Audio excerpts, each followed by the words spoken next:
Bagaimana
ଲକ୍ଷ୍ୟ ରଖିଥିବା ଦିବ୍ୟ ଜ୍ୟୋତି ଗୁରୁଙ୍କର ସମ୍ପର୍କକୁ କାମନା କରି ସମସ୍ତ ଭକ୍ତବୃନ୍ଦ ଏବଂ ଭଗବାନ ଭାଗବତ କଥାକୁ ଶ୍ରବଣ କରିବା ପାଇଁ ବୁଢ଼ା ଗଣେଶଙ୍କର ପବିତ୍ର ପୀଠରେ ଉପସ୍ଥିତ ସଜ୍ଜନବୃନ୍ଦ ଭକ୍ତିମତୀ ମାଆମାନେ ଆଶୀର୍ବାଦ ଗୁଣି କରି ପିଲାମାନେ ଆପଣମାନଙ୍କୁ ସମସ୍ତଙ୍କୁ ଏ ଅଧୀନ ସହର ପ୍ରଣାମ।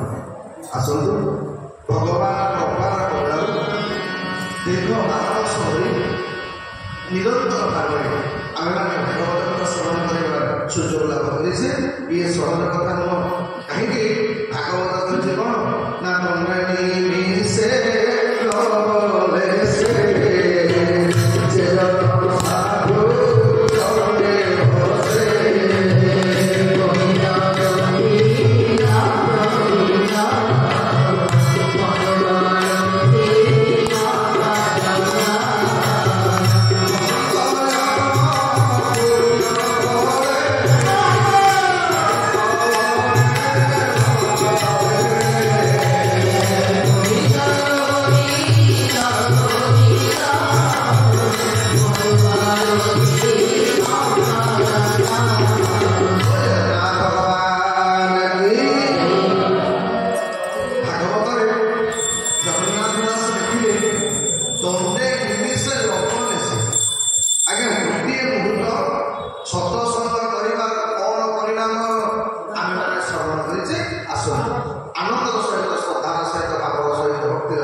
जे पक्षी गोटे एते दूर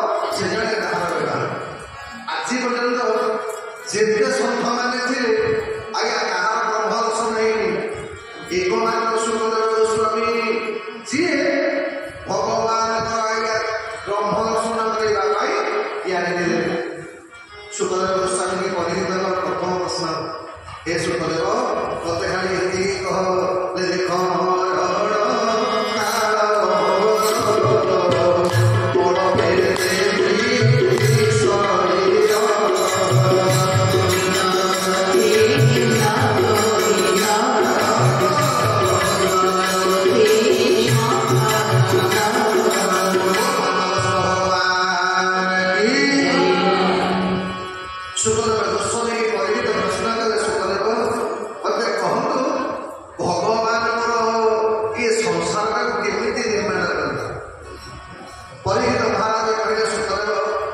ଯୋଉ ପ୍ରଶ୍ନଟା ତମେ ଆଜି ମୋତେ ପଚାରୁଛ ଏ ପ୍ରଶ୍ନଟା ମୈତ୍ରେୟ ମହାମୁନିକି ବିଦୁର ଆଜ୍ଞା ପ୍ରଶ୍ନ କରିଥିଲେ। ଭଗବାନଙ୍କର ଏ ଜଗତରେ ଆମେ ଯାହା ଦେଖୁଛେ ସବୁ ପରମାତ୍ମାଙ୍କର ସୃଷ୍ଟି ପାଇଁ। ତାଙ୍କର ନିର୍ଦ୍ଦେଶ ବ୍ୟତିରେକ ଗଛରୁ ପତ୍ରଟେ ପଡ଼ିବା ଆମେ ଯୋଉ ନିଶ୍ୱାସ ନେଉଛେ ଏଇଟା ବି ତାଙ୍କର ଇଚ୍ଛା। ଆଉ ଯିଏ ଭଗବାନଙ୍କ ଇଚ୍ଛାକୁ ମାନିନି ଆମେମାନେ ଶ୍ରବଣ କରିବା ସମୟରେ ବାରମ୍ବାର କଲେ ପରମାତ୍ମା ପରବ୍ରହ୍ମ ନିର୍ଗୁଣ ବ୍ରହ୍ମ ତ ଦିନେ ଇଚ୍ଛା ହେଲା ସବୁ ରୂପ ଧାରଣ କରିବା ପାଇଁ। ଭଗବାନ ବିଚାର କଲେ ମୁଁ କେତେ ଏକୁଟିଆ ବସିବି। ଏଇଥିପାଇଁ ଭଗବାନ କ'ଣ କଲେ ସର୍ବପ୍ରଥମେ ଆଜ୍ଞା ପଦ୍ମ ପୁଷ୍ପଟେ ଉଦ୍ବୋଧନ କଲେ। ଏଇଥିପାଇଁ ଆଜ୍ଞା ପଦ୍ମ ପୁଷ୍ପଟା ସବୁ ଦେବତା ସବୁ ଦେବୀମାନଙ୍କର ଆଜ୍ଞା ପ୍ରିୟ। ପଦ୍ମ ଫୁଲଟାକୁ ଆଜ୍ଞା ସମସ୍ତେ ଭଲ ପାଆନ୍ତି। ଭଗବାନଙ୍କୁ ଏଇଥିପାଇଁ କ'ଣ କୁହାଯାଏ ନମ କମଳ ନାରାୟଣେ କମଳ। ଆଜ୍ଞା ଭଗବାନଙ୍କର ନୟନ ହେଉଛି କମଳ, ତାଙ୍କ ଆସନ ହେଉଛି କମଳ, ତାଙ୍କ ହାତର ମାନେ ଆୟୁଧ ହେଉଛି କମଳ। ଭଗବାନ ଏଇଥିପାଇଁ ପଦ୍ମପତ୍ରକୁ ଭାରି ଭଲ ପାଆନ୍ତି। କାହିଁ କହିଲେ ପଦ୍ମକୁ ଭଲ ପାଆନ୍ତି କାମ ହେଲା ଆଜ୍ଞା ପଦ୍ମର ସ୍ୱଭାବ କ'ଣ କହିଲେ ପଦ୍ମଟା କେଉଁଠୁ ଉତ୍ପନ୍ନ ହୁଏ? ପଙ୍କ ଉତ୍ପନ୍ନ ହୁଏ କିନ୍ତୁ ତା ଦେହରେ ପଙ୍କ ଲାଗେ ଯେତେ ପଙ୍କେ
জীবনের আপনার ভাল গুণটা সমুদ্র পাখে প্রকাশ করা এইথিপাই ভগবান কଣ কলে সংসারে ସବୁ ରହିବେ।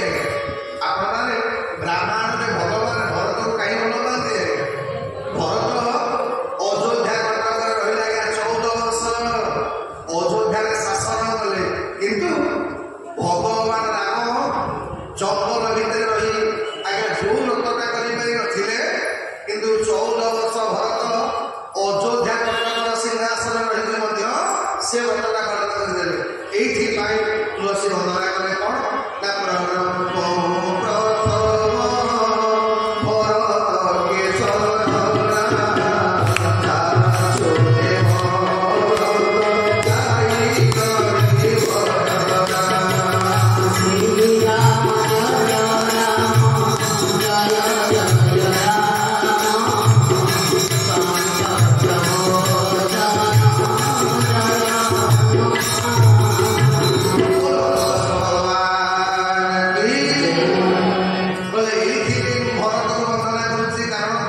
ନିଜକୁ ନିର୍ବିକାର ରୂପରେ ଭଗବାନଙ୍କ ପ୍ରେମରେ ଗତି କଲେ। ଏଇଥିପାଇଁ ଭଗବାନ ଭରତକୁ ବେଶୀ ଭଲ ପାଆନ୍ତି। ଅର୍ଥ କ'ଣ ନା ଜୀବନରେ ଯେକୌଣସି ପରିସ୍ଥିତିରେ ନିଜର ଧର୍ମଟାକୁ ଯିଏ ଭୁଲେନି। ହେ ବାବାମାନେ ମା ମାନେ ମନେ ରଖିବେ, ଆଜ୍ଞା ଆପଣ ଗୋଟେ ପଶୁ ତା ଧର୍ମ ଭୁଲୁଛି, ଗାଈଟା 25 ଦିନ ଆଜ୍ଞା ଖାଇ ନଥିବ, ଭୋକିଲା ଗାଈକି ଆପଣ କହିବେ ଗାଈରେ ଗୋଟେ କାମ କରେ ବାପା ଶସ୍ତାରେ ଚିକେନ ମିଳୁଛି 40 ଖଣ୍ଡେ ଖାଇବେ, ଆପଣ ଗାଈ ଖାଇବ? ଗାଈ କହିବ ଭୋକିଲା ମରିବି ପଛକେ ମୁଁ ବିରୁଦ୍ଧ କାର୍ଯ୍ୟ ଗ୍ରହଣ କରିବି। ଅର୍ଥ କ'ଣ? ଏ ଜଗତରେ ସବୁ ପଶୁ ପକ୍ଷୀ ମାନେ ଆଜ୍ଞା ସଂସାର ଭିତରେ ତାଙ୍କ ଧର୍ମକୁ ପାଳନ କରୁଥିଲା ବେଳେ ଆମେ ହଉଛୁ ବେଚାଲିକା ମଣିଷ। ଆମେ ସବୁଠାରୁ ନିଜକୁ ଚାଲାକ ବୋଲିକି ଭାବୁଛେ। ଆରେ ଜୀବନରେ କହିଲ ଦେଖିବା, ମଣିଷ ଠାରୁ ବଳିକି ଗୋଟା ଏ ବ୍ରହ୍ମାଣ୍ଡରେ କେହି ନାହିଁ। ଆଜି ଯଦି ବିଶ୍ୱ ଧ୍ୱଂସ ଅବସ୍ଥାକୁ ଯାଉଛି ତାର ଦାୟୀ କିଏ? ଦାୟୀ ହଉଛି ଆମେ ମାନେ। ଆଜ୍ଞା ଆମେ ଭାବୁଛେ ବିଜ୍ଞାନ ବହୁତ ଅଗ୍ରଗତି କଲାଣି। ଆରେ ବିଜ୍ଞାନ କ'ଣ ଅଗ୍ରଗତି କଲାଣି? ଆମେ ବା ପୁରାଣରେ ପଢିଛେ କୁବେର ତିଆରି କରିଥିଲେ ଗୋଟେ ଯାନ, ପୁଷ୍ପକ ଯାନ, ଯେତେ ଲୋକ ବସିବେ ଗୋଟେ ସିଟ୍ ଫାଙ୍କା ପଡ଼ିଗଲେ। କୁବେର ଆଜ୍ଞା ପୁଷ୍ପକ ବିମାନ ତିଆରି କରିପାରିଲେ। ଆଜି ପର୍ଯ୍ୟନ୍ତ ଆଜ୍ଞା ଭାରତ ବର୍ଷରେ ଆମ ସାଧୁ ସନ୍ଥ ମାନେ ଯାହା ଯାହା କହିକି ଯାଇଛନ୍ତି କଶ୍ମୀରୀ କାଳେ ବୈଜ୍ଞାନିକ ମାନେ ସେଠି ପହଞ୍ଚି ପାରିବେ। ଏଇଥିପାଇଁ ଭଗବାନ କ'ଣ କଲେ? ସର୍ବପ୍ରଥମେ ମା ମାନେ ପଦ୍ମଟିଏ ତିଆରି କଲେ, ଆଉ ପଦ୍ମରୁ ପଦ୍ମଜଳି ବ୍ରହ୍ମାକୁ ତିଆରି କଲେ। ତ ପିତାମହ ବ୍ରହ୍ମା ଚାରିଆଡ଼େ ଅନେଇଲେ, ମୋ ନାଁ କ'ଣ, ମୁଁ ଆଇନି କୁଆଡ଼େ, ମତେ ତିଆରି କଲା ବାଲା କିଏ? ପଦ୍ମଜଳି ବ୍ରହ୍ମା ଚାରିପଟେ ଯାକ ବୁଲୁଛନ୍ତି। ଆକାଶରୁ ସୂର୍ଯ୍ୟ ବାଣୀ ହେଲା, ତମ ନାଁ ପିତାମହ ବ୍ରହ୍ମା, ତମେ ତପସ୍ୟା କର। ତପସ୍ୟା କରିସାରିଲା ପରେ ଭଗବାନଙ୍କୁ ବ୍ରହ୍ମା ପଚାରିଲେ, କହିଲେ ପ୍ରଭୁ ନା ଶୁଣ, ତମକୁ ମୁଁ ପ୍ରଜାପତି ରୂପରେ ଗ୍ରହଣ କରୁଛି, ପ୍ରଜା ସୃଷ୍ଟି କରିବା ଦାୟିତ୍ୱ ତମ। ପିତାମହ ବ୍ରହ୍ମା କହିଲେ ମଣିମା ମୁଁ ସୃଷ୍ଟି କରିବି ଯେ ହେଲେ ସ୍ଥଳ ଭାଗ ନାହିଁ, ଚାରିଆଡ଼େ କେତେ ଜଳ କିନା କୋଉଠି ଟିକେ ମାଟି ଦେଖିଲେ ମୁଁ ଗଛ ଲତା ଜୀବଜନ୍ତୁ ମଣିଷ ମାନଙ୍କୁ ତିଆରି କରିବି, ଇଏ ପାଣିରେ କ'ଣ କରିବି? ଆଜ୍ଞା ଏଇଥିପାଇଁ ନ ପାଣି ରଚନା ହଉଛି ଆଜ୍ଞା ନାର ଶୟନ। ଆଜ୍ଞା ଜଳରୁ ଯେ ଜୀବନକୁ ତିଆରି କରିଛନ୍ତି ବୋଲି ମୋ ଭଗବାନଙ୍କ ନାଁଟା ହଉଛି ଆଜ୍ଞା ନାରାୟଣ। ଖାଲି ଏ ସଂସାରଟା ମଧ୍ୟ ସେଇଆ। ଆପଣ ଯୋଉମାନେ ଆଜ୍ଞା ଭୂଗୋଳ ପଢିଥିବେ, ଆମେ କ'ଣ ପଢିଛେ? ଏ ପୃଥିବୀର 70 ଭାଗ ହଉଛି ଜଳ, 30 ଭାଗ ହଉଛି ଆଜ୍ଞା ସ୍ଥଳ। ଏ ବ୍ରହ୍ମାଣ୍ଡଟା ଯାହା ଆମ ମଣିଷ ଶରୀରଟା ବି ସେଇଆ ନା। ଆମ ଶରୀରରେ 70 ଭାଗ ହଉଛନ୍ତି ଜଳ, ଆଉ 30 ଭାଗ ହଉଛନ୍ତି ଆଜ୍ଞା ଆମ ରକ୍ତ ମାଂସ ଇତ୍ୟାଦି ଲାଗିବେ। ଆଉ ଏଇଥିପାଇଁ ଟିକେ ରୋଗ ହେଲେ କି ଜଣ ଝାଡ଼ା କି ବାନ୍ତି ଯଦି ହେଲା, ଜଳୀୟ ଅଂଶ କମିବ, ଅର୍ଥ ସାଙ୍ଗେ ସାଙ୍ଗେ 7 ଦିନ 4ଟା ଆପଣଙ୍କ ଇଞ୍ଜେକ୍ସନ ପଡ଼ିବ, ନହେଲେ ସୁଗାର ପଡ଼ିବ। କାରଣ କ'ଣ? ନା ତାର ଏକମାତ୍ର କାରଣ ଜଳୀୟ ଅଂଶ କମିଲେ ଆମ ଶରୀର ରହିବନି। ତେଣୁ ଆଜି ପିତାମହ ବ୍ରହ୍ମା କହିଲେ ପ୍ରଭୁ ମୁଁ ଜଗତ ସିନା ସୃଷ୍ଟି କରିବି, ହେଲେ ସ୍ଥଳ ଭାଗ କାହିଁ? ଭଗବାନ କହିଲେ ସ୍ଥଳ ଭାଗଟା ଗଲା କୁଆଡ଼େ? ନା ମାନେ କଶ୍ୟପଙ୍କର ବନ୍ଧନ ଦ୍ୱିତୀୟଙ୍କର ତୁମର ହିରଣ୍ୟାକ୍ଷ, ଏ ସ୍ଥଳ ଭାଗଟାକୁ ନେଇକି ଲୁଚେଇକି ରଖିଛି। ତାକୁ ଭଗବାନ କ'ଣ କଲେ? ସୁକଦେବ ପରୀକ୍ଷିତ ପଚାରି ଗଲେ, ସୁକଦେବ ଏ କଶ୍ୟପଙ୍କ ଭଳି ମାନେ ଋଷି ତାଙ୍କର ଘରେ ପୁଣି ଏମିତି ଅସୁର ହେଲେ କ'ଣ ପାଇଁ? ଆଜ୍ଞା ଆରମ୍ଭ କଲେ ସୁକଦେବ ଶୁଣ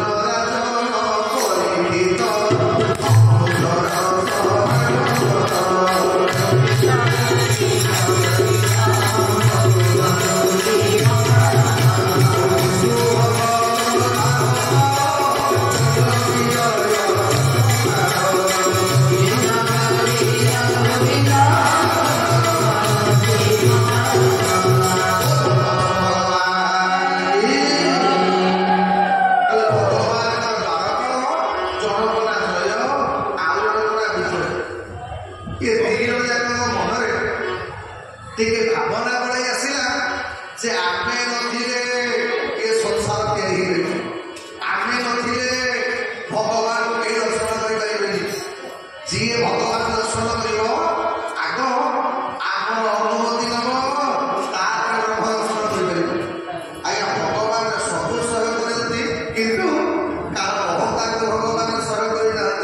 से जिए भी हो भगवान कहले मु तो ब्रह्मा अहंकार सहयोग करेनि मो लक्ष्मी अहंकार सहयोग करेनि ना कृष्ण तमर मने पड़ुछि दिने आंगो काटुथिला बेले मो हाथ नाकटी जाइथिला बेले तमे होछ प्रथमे जी जन बहुमूल्य शाढ़ीटा गुछी देल तो हाथ में बांधि देथिल से गुणना को मु मने रखिदिली आज सेटा प्रतिशत केवल प्रतिशत माने सेटा केवल आज मूल सहित सुझिछि आउ मोर किछि मूल्य नाही ए बाबा माने मने रखिबे ईश्वर आ आम भितर पार्थक्य कोन ये मनीष जहाँ पाइले भगवान असंतुष्ट आ ईश्वर टिके नहीं पाइले जे सबुदिन मन रखती से हूँ भगवान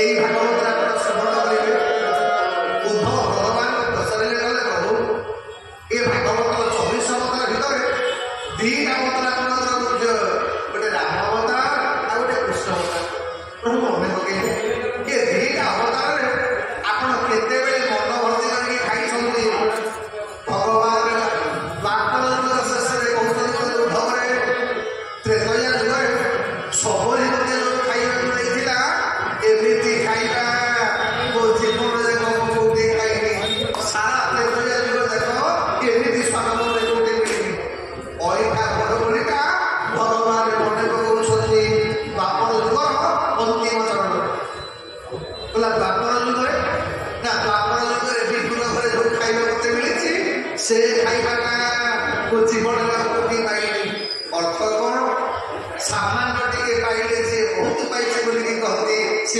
भगवान तो आज कर्दम ऋषि पाद बेले करिगले कले प्रभु ये मनीष मनटा चंचल केजाणी केतेबेले मो मनटा टिके विचलित हो जाइथिला गोटे सुंदरी नारी देखिला परे आपण सेटा मन रखिछन्ते पढिबा मते से संसार रंजन रे कहते भगवान कहले कर्दम तुमको बाहर पड़ी कर्दम पाद बेले करिगले कले प्रभु ये जो दीटा माणा को लोक बाहर ले जगत रंजन बाधी रे मोहि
आम शास्त्र कौन आज्ञा गोटे बाबाजी ଗୋଟିଏ ବୋଲିକି ଚେତା କଲା ଛୋଟିଆ ପିଲାଟି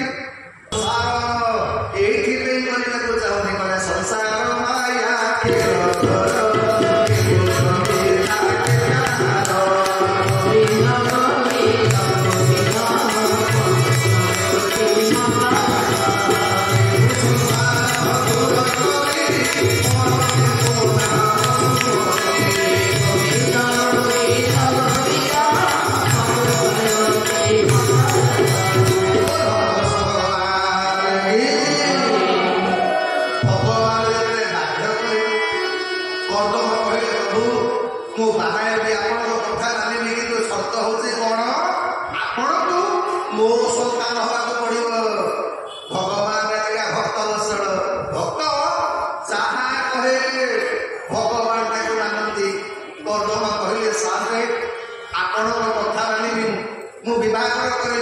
संसार करी किंतु मु संसार कले आपण को मो पुओ होगा पड़ो जदि आपण ए शर्त राजी ताहले मु भगवान राजी गले भगवान कथा देले गले कदम मु तुम संतान हेबी तमे मनुकर कन्या देवहूति सहित तुम बाहर एपटे मनुकर 3 कन्या आकृति रुचि ऋषि की बाहर प्रसूति दक्ष प्रजापति गया बाहर कनिष्ठ कन्या ना का देवहूति पिता ब्रह्मा को बसाइले मनु बोले बापा मो कनिष्ठ कन्या के बड़ की ना कदम ना रे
ସହିତ କଥାବାର୍ତ୍ତା ହେଇଥିଲେ ଖାଲି ସେତିକି ନୁହଁ ଆଜ୍ଞା ଆଜ୍ଞା ରାମାୟଣର ମର୍ଯ୍ୟାଦା କ'ଣ ନାରୀ ଧର୍ମର ମର୍ଯ୍ୟାଦା କ'ଣ ଏଇଟା ରାମାୟଣର ଜାନକୀଙ୍କ ଚରିତ୍ରରୁ ଆପଣମାନେ ଶିଖନ୍ତୁ ଆଜି ସ୍ୱାମୀ ନାଁଟା 20 ଥର ସ୍ୱାମୀ ଦ୍ୱାରା ଯେତେ ପ୍ରକାର କାମ କରିହବ ତେଣୁ ଏଇଟା ମା ବହୁତ ବିଚାର କଲେ ଆଜି ଯଦି ମୋ ସ୍ୱାମୀ ଦ୍ୱାରା ବିଛା ଯାଇଥିବା ଆସନରେ ମୁଁ ବସିଯିବି ମୋ ନାରୀ ଧର୍ମଟା ନଷ୍ଟ ହେଇଯିବ ଏଇଠି ବହୁତ ମା କ'ଣ କଲେ କର୍ଦ୍ଦମ ପ୍ରାର୍ଥନା କଲେ କଲେ ଦେବୀ ତମେ ବି ଆସନ ଗ୍ରହଣ କର ବହୁତ ବିଚାର କଲେ ଯଦି ବସିବି ନାରୀ ଧର୍ମ ନଷ୍ଟ ହେବ ଯଦି ନ ବସିବି ସ୍ୱାମୀଙ୍କ ପ୍ରତି ଅପମାନଟା ହେବ ଏଇଥିପାଇଁ ଦେବତୀ କ'ଣ କଲେ ତଳେ ବସିଲେ ଆସନ ଉପରେ ଡାହାଣ ହାତ ନେଇକି ଧରିଲେ କର୍ଦ୍ଦମଙ୍କର ପରୀକ୍ଷା ଆଶାରେ କଲି ମୋର ନାରୀ ଧର୍ମ ଯୋଗ୍ୟ ଦେବହୂତି ଆଜ୍ଞା ମନୁ ପଚାରିଲେ କଲେ ଯୋଇବ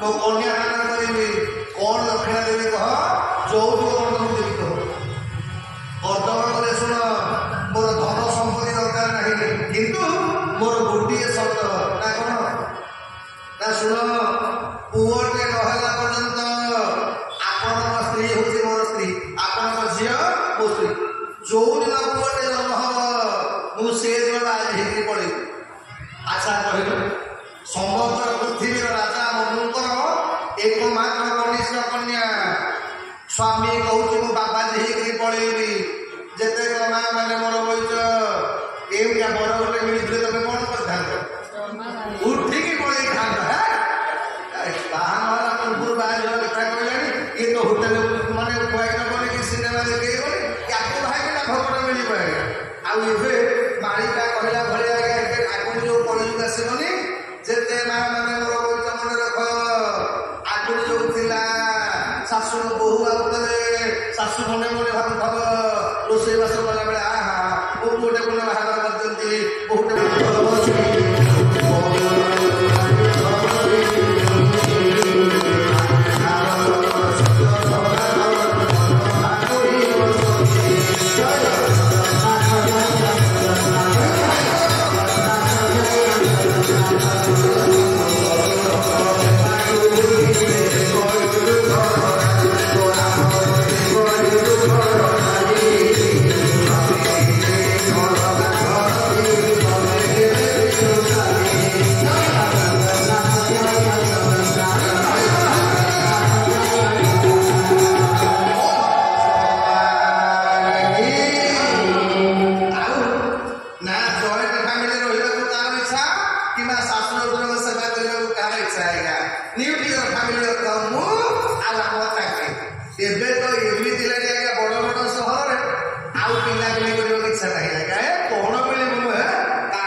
କିନ୍ତୁ କର୍ଦ୍ଦମ କହିଲେ ଦେବହୂତି ତମ ସହିତ ମୋର ସମ୍ପର୍କଟା ରହିବ କେବଳ ମୋ ସଂସ୍କାର ରହିଲା ପର୍ଯ୍ୟନ୍ତ ଯୋଉଦିନ ମୋ ପୁଅ ଜନ୍ମ ହବ ମୁଁ ତମକୁ ଛାଡ଼ିକି ପଳେଇବି ମନୁ କହିଲେ ମା ଆକୁ ବାହା ହବ ପିଲା କ'ଣ ବାହା ଯିବା କଥା କହିଲାଣି ବାହା ହେଲା ପୂର୍ବରୁ ଦେବହୂତି କହିଲେ ବାପା ମୁଁ ଆକୁ ହିଁ ବରଣ କରିବି ଆଜ୍ଞା ଦେବହୂତିଙ୍କ ସହିତ କର୍ଦ୍ଦମଙ୍କର ବାହାଘର ହେଇଗଲା ଯେମିତି ବାହାଘର ହେଲା ଆଜ୍ଞା ରାଜମହଲରେ ବଢ଼ିଥିବା ମାନେ କନ୍ୟା ବାପା ହଉଛି ପୃଥିବୀର ରାଜା ଏଡ଼େ ବଡ଼ ପୃଥିବୀ ଖଣ୍ଡର ରାଜାର ଏକମାତ୍ର ଅନ୍ୟ କନିଷ୍ଠ କନ୍ୟା ବାହା ହେଇକି ଯାହା ଘରକୁ ଆଇଲା ଆଜ୍ଞା ସେ ଘରେ ବସିବାକୁ ଆଜ୍ଞା ବାଟ ନାହିଁ ନଈଗିରି ଭିତରେ ବସିଲା ଘର ଭିତରେ ଘରଟା କହିଲେ 7 ଫୁଟରେ 7 ଫୁଟ ଆଜ୍ଞା ଗୋଲ ହେଇକରି ଗୋଟେ କୁଡ଼ିଆ ଘର ତଳୁକୁ ଅନେଇଗଲା ବେଳକୁ ଘର ଯାକ ଗାତ ଘର କୋଉ ଗାତରେ ମୂଷା ରହୁଛି ତ କୋଉ ଗାତରେ ବେଙ୍ଗ କୋଉ ଗାତରେ ଆଜ୍ଞା ସାପତର ଜୀବନ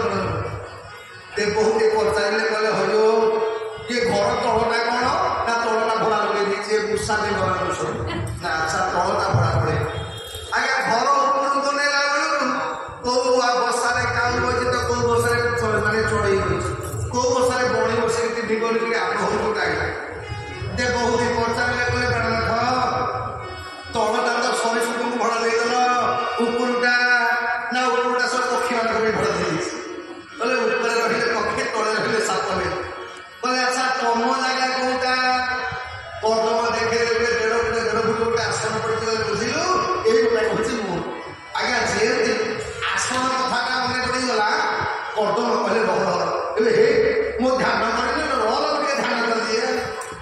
ଆଜ୍ଞା ବେକରେ ଫୁଲମାଳ ପଡ଼ିଛି, ମୁକୁଟ ବୁଣା ହେଇଛି, ଗଇଠାଣ ଫୁଲା ହେଇନି, ଇଏ କର୍ତ୍ତମ ଯାଇକି ବସିଗଲେ ଧ୍ୟାନ କରିବା ପାଇଁ ଆସନରେ ବସିଗଲେ ଆଉ ନିଦ ଭାଙ୍ଗିବାର ନାହିଁ, ଆଉ ଧ୍ୟାନ ଭାଙ୍ଗିବାର ନାହିଁ। ବର୍ଷେ ଗଲା, 2 ବର୍ଷ ଗଲା, ଭାଗବତ ମତରେ 100 ବର୍ଷ ପର୍ଯ୍ୟନ୍ତ କର୍ତ୍ତମ ଆଖି ଖୋଲିନାହାନ୍ତି, ଧ୍ୟାନରେ କରୁଛନ୍ତି। ଆଚ୍ଛା ନା ମାନେ ତମେ ହେଇଥିଲେ କଣ କରିଥାନ୍ତ? ତତଲା ନିଆଁକୁ ଜାଣିକି ସେକିଥାନ୍ତ, ହତଲା ମତେ ବାହା ହଉ। କିନ୍ତୁ ମା ଦେବହୂତି ନିର୍ବିକାର ଭାବରେ ସ୍ୱାମୀଙ୍କର ସେବା କରି, କାଳେ ସ୍ୱାମୀଙ୍କ ଶରୀରରେ ଉଳି ଚଢ଼ିଯିବ, କାଳେ ସ୍ୱାମୀ ସୁଖମାନେ କ୍ଷତି କରିବେ,